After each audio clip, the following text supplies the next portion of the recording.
बहुत समय पहले की बात है। हिमालय की तराई में रहने वाला एक व्यक्ति था। उसका नाम विशेष नहीं था, क्योंकि वह हर मनुष्य का प्रतिनिधि था।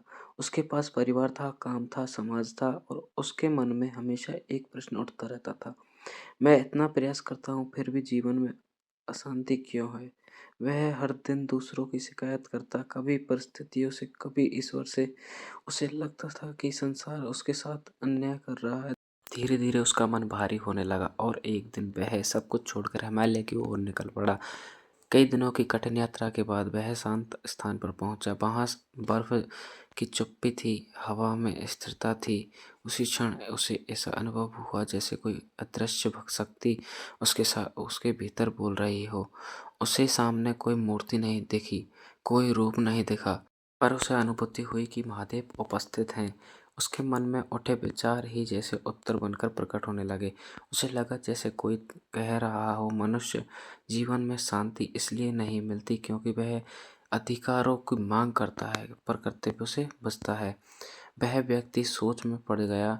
उसे याद आया कि वह अपने काम को बोझ समझकर करता था, अपने परिवार को दायित्व में मानता था और समाज के प्रति अपने कर्तव्य को नज़रअंदाज कर देता था। वह हमेशा फल चाहता था, सम्मान चाहता था, पर अपने कर्मों की शुद्धता पर कभी ध्यान नहीं देता था। उसी क्षण उसे महादेव का स्वर अनुभव हुआ। सृष्टि में कुछ भी बिना कर्तव्य के नहीं चलता। सूर्य रोज उगता है, वह उसका कर्तव्य है। नदी बहती है, चाहे रास्ता कठिन हो, क्योंकि वह बहना उसका धर्म है। वृक्ष फल देता है, छाया देता है, बिना कुछ मांगे। मनुष्य ही ऐसा जो कर्तव्य को छोड़कर केवल सुख चाहता है। महादेव की यह सीख उसके हृदय में उतरती चली गई।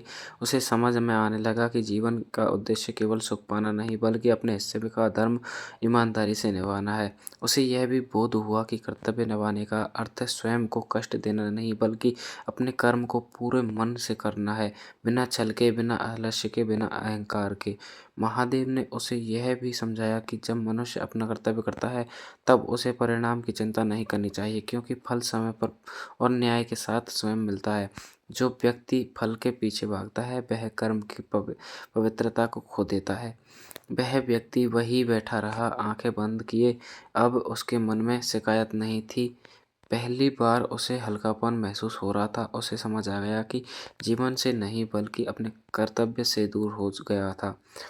जब वह वापस लौटा तो उसका जीवन बाहरी रूप से बहुत बदला। वही काम, वही परिवार, वही समाज, पर उसका दृष्टिकोण बदल चुका था। अब वह अपना हर काम पूजा की तरह करने लगा। परिवार को बोझ नहीं, जिम्मेदारी समझने लगा। काम को मजबूरी नहीं, कर्तव्य मानने लगा। धीरे धीरे उसके भीतर शांति आने लगी। उसे अब महादेव को खोजने हिमालय जाने की जरूरत नहीं थी, क्योंकि वह जान गया था जहाँ कर्तव्य है वहीं महादेव हैं। और यही ज्ञान उसने जीवन भर अपने आचरण से दूसरों को दिया। वीडियो पसंद आए तो लाइक करें, कमेंट करें, शेयर करें। Thank you for watching. आपका धन्यवाद इस वीडियो को देखने के लिए।